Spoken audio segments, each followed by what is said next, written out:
Hey guys, what's going on? Welcome back to Prospect Team 21. My name is Chris, and today I'm joined by, Carson. and we're going to be watching some Tee Higgins with you guys. Another Clemson player, for those of you guys who saw the ET on one up, that's probably already up by now at least. Higgins is a third-year junior, also from Clemson, listed unofficially, at least at the time of the database here in August, at 6'3", 205 pounds. And age is not an issue. So, any thoughts on his measurements first off before we get into this? Higgins he's got great size. I mean, you can't ask for better size at receiver a lot of times, especially when you pair it with his athletic ability and he can leap out of the gym. Great contested ball catcher. Number one receiver coming out of high school. He's just solid all around player. I mean, and what's scary is that he's not even the best receiver on the Clemson team. Is Ross, I'm assuming? Ross, yeah, and Mel Kiper has T. Higgins number 10 on his preseason board. Oh, I wow. mean, I think he's definitely first round. I mean, this is a loaded receiver class with Lamb, Judy, Higgins, Chenault. So I mean, he's definitely one of the top four. I mean, easily. I mean, you can make an argument you can put him anywhere. I mean, he's a great player. Oh, all right. So, anything else you want to touch on before we get into this real quick? Particularly in terms of like injury or character?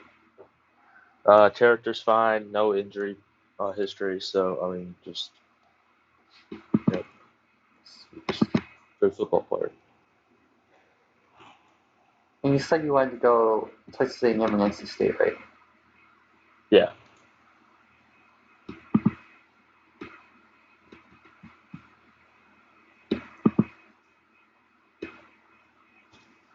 Number 5, for those of you guys looking for him yourselves.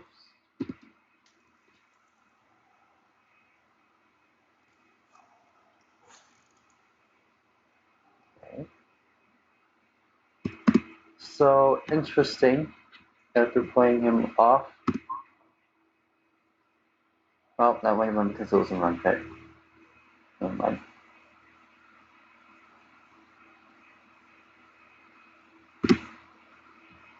Moving on. So one thing that I already have noticed is this play, the one before it, he's lined up on the right side of the line.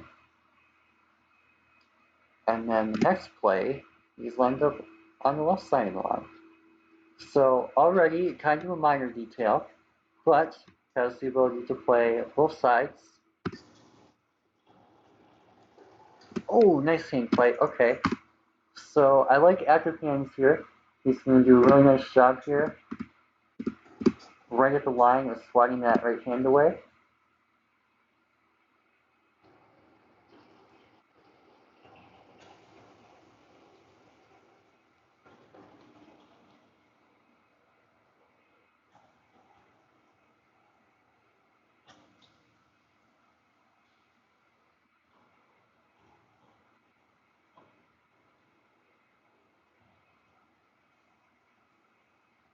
Oh, yeah.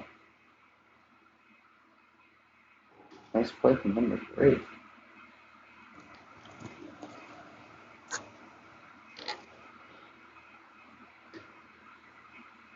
Ooh, okay. At least attempted the hand catch, which is a step in the right direction. Yeah, that's a ball T normally comes down with. He's got a very wide catch radius. On the other hand, that wasn't exactly the greatest throw of all time either. No, definitely not. You should not have to leap that high for a pass within 5 yards of the line. I do like the modern blocking here, though. He doesn't shy away from blocks. He's a very good blocker, as you Same see on thing on the that play touchdown. too. Oh, nice release move. Mossed, Oh, man.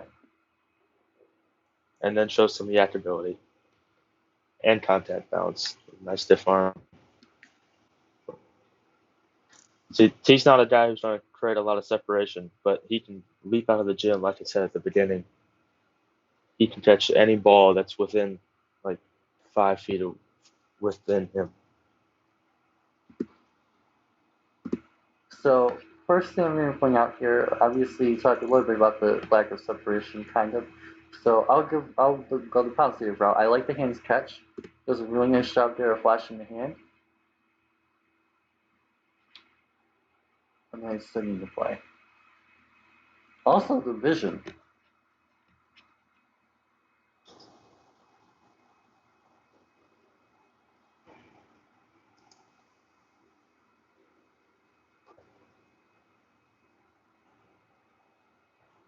Okay.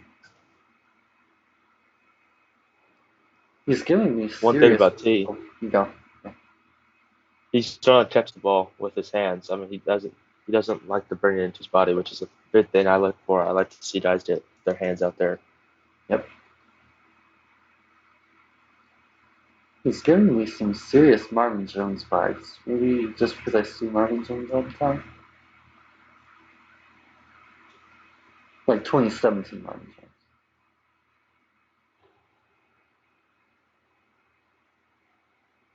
Oh, nice release from the guy.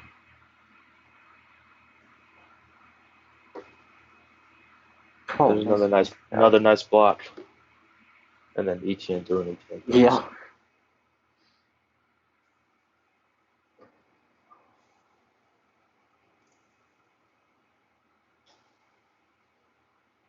T has shown the ability to have some nice releases, but he's not very consistent at it. Sometimes I think he does a little too much with his feet instead of just getting a move. He just takes a little too long to make his move and try to release. That's one thing I noticed.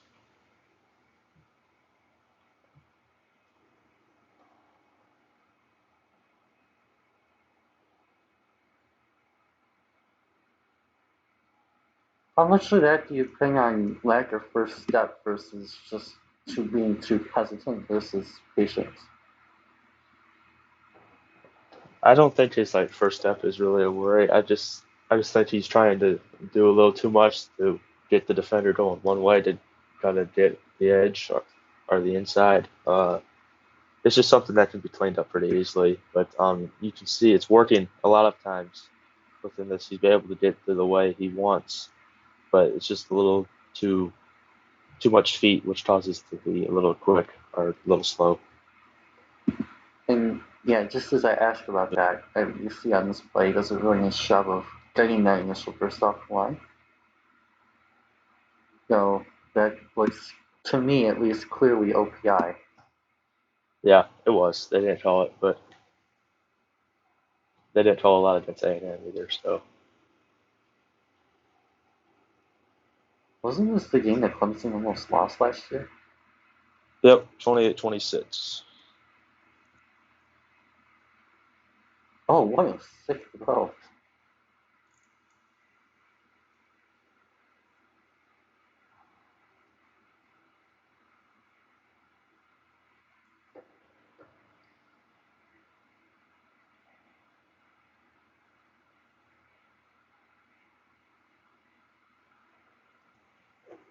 Oh, quick Kelly Ryan at wide receiver. The new Lamar Jackson.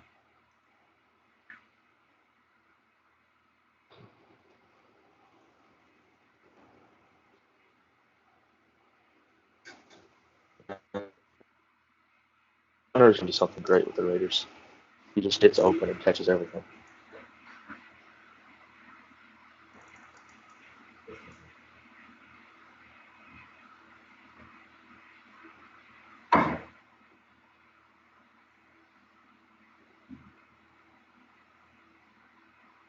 Nice catch.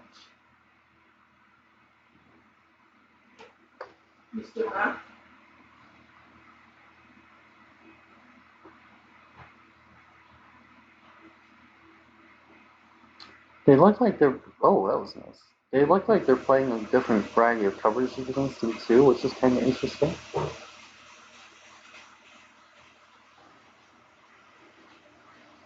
T does a nice job using his hands during the releases. That's one thing it compensates sometime with he's a little too much with his feet. At least he has good hand usage to be able to get to the outside.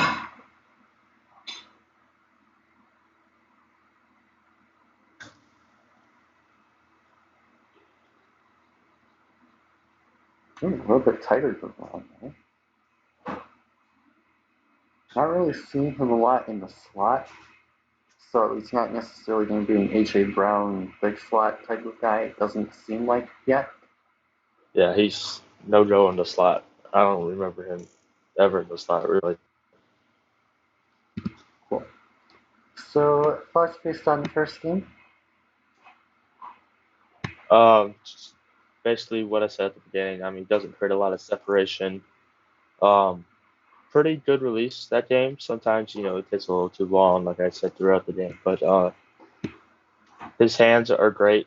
He's got great vertical. Just catch radius is huge. Put the ball anywhere near him, and he can go up and get it. I mean, that's the good thing about him. That's his best quality. He's not like super quick or like he doesn't have the best route running ability, but he will come down with the football, and that's the number one thing that's about him. That's what he does. So, here's some of the things that I've been watching for in the last couple of videos I've already made, and some of the other things that I've been particularly paying attention to this year. Hands and contested catch abilities, so that would be like limiting drops, some little stuff like that. Plus the ability to win those 50-50s. Athleticism, pretty self-explanatory, that being speed, burst, quickness, all that. Short threat being a combination of ability to make plays on screens. Slant routes, also a big part of that. Medium threat, obviously your intermediate routes, 10, 15 yards past the line, first down, possession catching, moving chains. Deep threat, of course, like 20 plus, streaks down the field, all that fun stuff. Route running in general, so that being like ability to cut, fake guys out, create separation with the legs, also included part of that. Run after catch includes move set, how you're able to basically extend the play after the catch. Release moves, we've talked about a little bit already, but ability to win at the line of scrimmage is the main summary there. Motor and blocking, I also have on here. Something that I particularly pay attention to as a Lions fan, put a lot of emphasis on. And then zone IQ and awareness, obviously a big one as well. That's being able to recognize different coverages, defenses, just finding soft spots. We talked about that in the TJ Hawkinson video a lot last year. All those kind of things.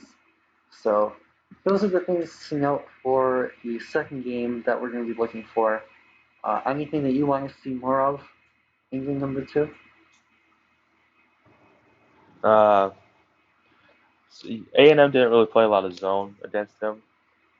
Uh, I don't remember if NC State went a lot of zone, but I'd like to see if he has the ability to settle down in soft spots and everything. That's the main thing you couldn't really see against A&M.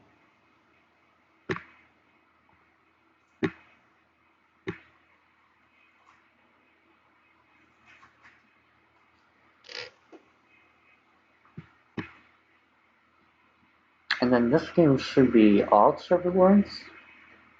Yeah, this is all Trevor. Oh, wow. Okay. Oof.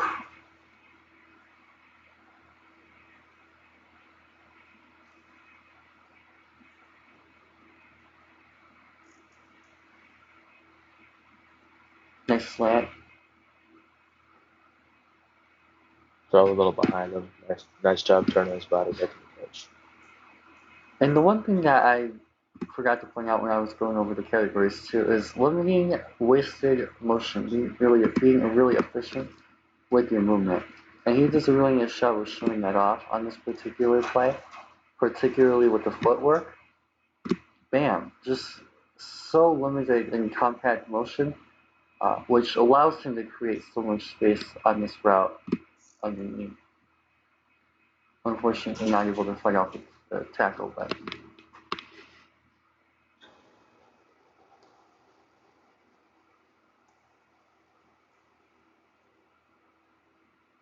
Nice cut. Oh man. Nice little head fake to sell on the inside and just got him twisted. That's the Very second. solid. Very Yeah, solid. that's the second straight route that we've seen him create space.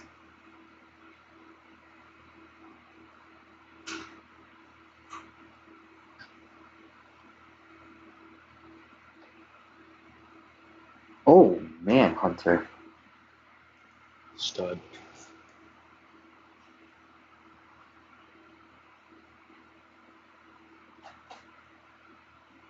Fade. He's a really good blocker for a receiver.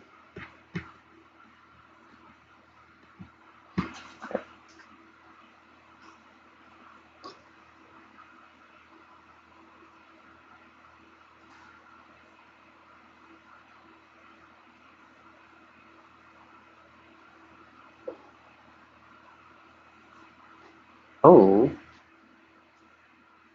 just over.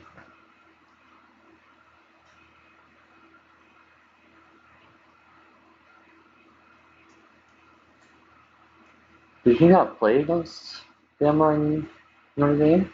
Or is the tape just not out? Who? T? Yeah. Yeah, he played. They just don't have the film yet.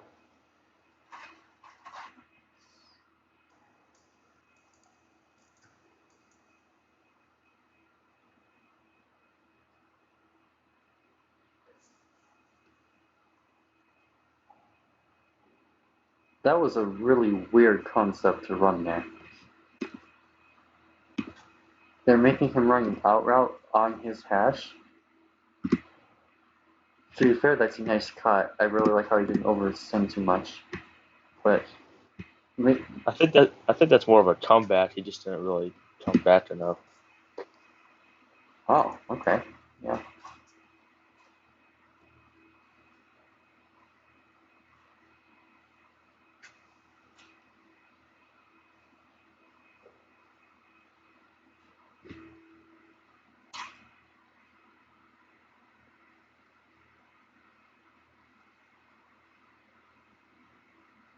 Touchdown.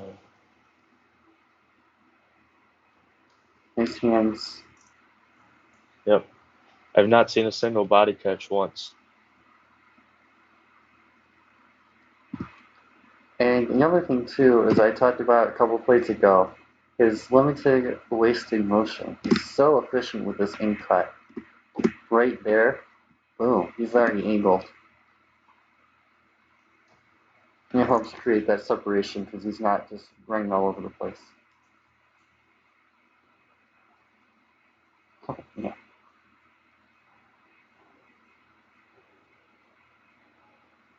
2 years from now, we're going to be coming back to this game and wondering what Lawrence was doing with some of these throws.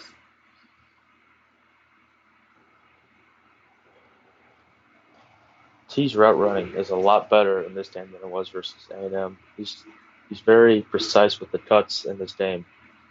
It's, he's very little wasted motion, like you were talking about, and it's just he's able to create separation on little outs, slants, and everything.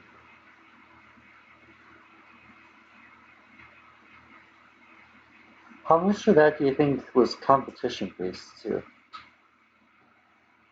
And Uh, well, I think it's more of not having the full trust in Kelly Bryant to just air it out. And Trevor, it was still only his second game, and he wasn't starting. This is more like when has gotten into the groove. He's been starting a few weeks, and so the route tree is a little more in this game because we didn't see a whole lot of route tree diversity versus A&M. It was kind of just little quick slants, little outs, and a couple goes. You kind of see more of the full route tree in this game.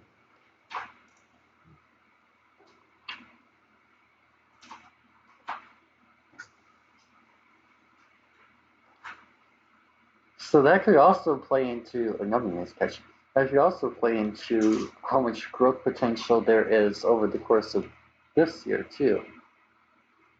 Yeah, it's just there's so many weapons at receiver. I mean, it's just his stats might not look as impressive, but yeah, his growth as a player could definitely improve this year.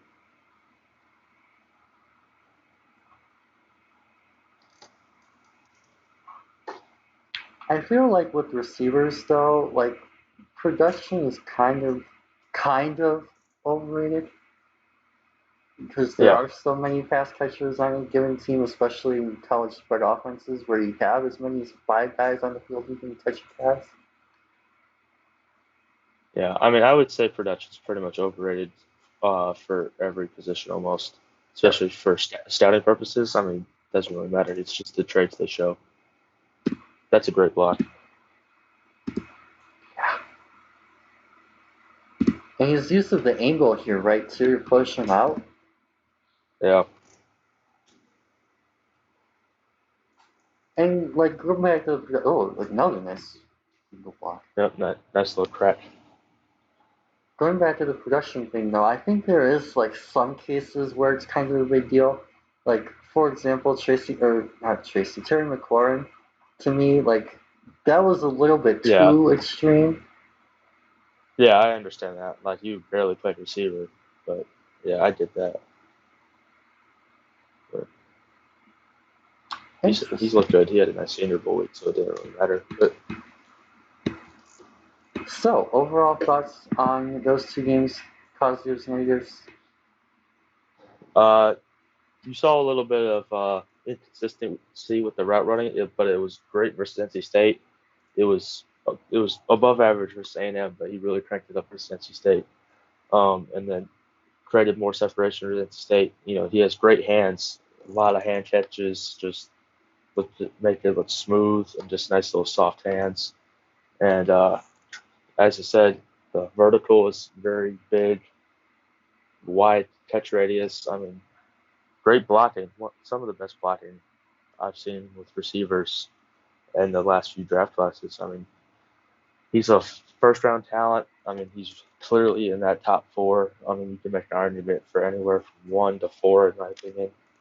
Uh, yeah, I think top 25 is his range. I mean, he's a great player, all around receiver. Just sometimes be a little more consistent with the route running and create more separation. But I mean, the NC State game was about as good as receiver tape as you can get.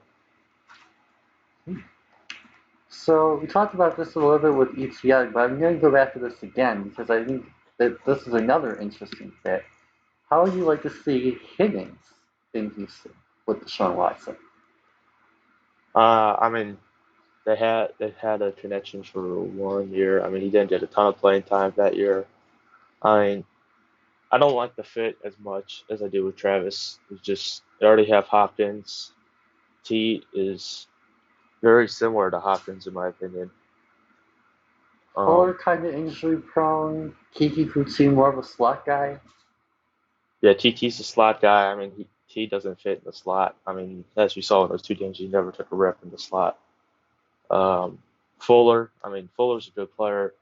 He's injury prone, but I mean, I like the compliment Houston has with Hop catching everything, getting open, and then you have the burner and Fuller, and then the Swiss Army knife and Kiki.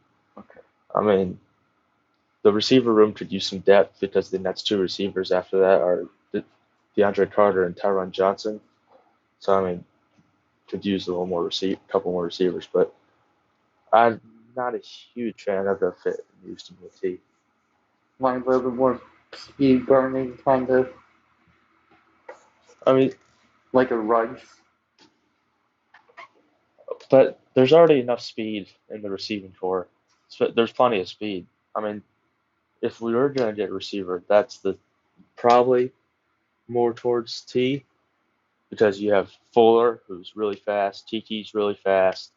Uh, DeAndre Carter is pretty fast. He's more of a slot guy. And Tyron Johnson's really fast. Vincent Smith. All those guys have wheels. Stephen Mitchell. I mean, they're not; those aren't great names, but they all have wheels. So I mean, if you were focused on adding another receiver, it would be more like T. But I don't like the fit really because you have the three starters. I mean, there's no reason to mess with it, and you'd have to spend a high pick on the T, and it's not worth it with that receiving core. My main theory I'm kind of thinking of here is what would happen if Fuller got hurt again? I mean, how many times does he have to get injured before you would look for an earlier receiver again to pair with Hopkins? Yeah. I mean, I think the blazing speed receiver is more. That's the option I like as a number two with Hopkins. Because Hopkins is not super fast. He makes plays and gets open them, which is all you really need. But I mean, Hopkins and T would be a great starting duo, but I think you'd want to focus more on speed to complement Hopkins. And we got some speed with the guys I've mentioned. I mean, those aren't great names, and you can't trust them. So I mean, but yeah, I like the speed complement with Hopkins more than a guy like T, because then it's basically, I mean, there'd be two great receivers, but it'd basically be like two of the same. So, going back to our little categories here, hands and contested catching, especially receiver, I'm really hesitant, so I'm going to give 9 for that. Athleticism, I'll say 7. I would probably go 8 there. I mean, he's not super quick, but I think he's very athletic for his size. I would probably go 8. Short threat, 9, pretty clear. Mid, 8, oh, not 7, it's supposed to be 8. Kind of picky with intermediates. I'd really like to see more aspect in that. Uh, Deep, 9. Route running, I think I'll go with an 8 for now. Run after catch, same thing. Kind of like the 8 range. Same thing with the release move. I kind of like it's kind of like my go-to is an 8. I it just feels like that's kind of like where you want to be, but there's still like room to grow into like a great area. Um, on the other hand, I'm definitely going 10 for motor and blocking. That was really nice to see. How do I want to treat this? Yeah, we didn't really see a lot of zone against him. I'm gonna go with a 6. And that doesn't necessarily speak so much to ability, so much as lack of um, exposure. But in that type of situation, I think lack of exposure kind of hurts. So we'll see. Something easy to improve on this year, maybe. That was kind of balanced out to an 8 anyway. So +1, +2, +2 minus. So +2. So yeah, late first. That probably ends up being around top 25, top 20. Yeah, I think that's fair. Cool. So overall, any other concluding thoughts before we wrap this one up? Uh, Not really. He's just mainly your jump ball, contested, go up and get it type receiver. Not the quick shifty, get open type of guy. Although he shows flashes of it, but he's a guy you throw the ball to and let him go get it. He's a, he's honestly, I know it's high praise, but he does remind me a lot of DeAndre Hopkins. He's got better size than Hopkins, but his game is pretty similar to me. Interesting. Alrighty then. Well, thank you guys for stopping by. I hope you guys learned a thing or two and enjoyed this one. Don't forget to like, subscribe to our YouTube channel for more content like this coming up throughout the course of this year. Don't forget to follow and like us on Twitter, Instagram, Facebook, all that fun stuff also. But for now, thank you guys for tuning in. Hope you guys have a fantastic rest of your day. Peace out.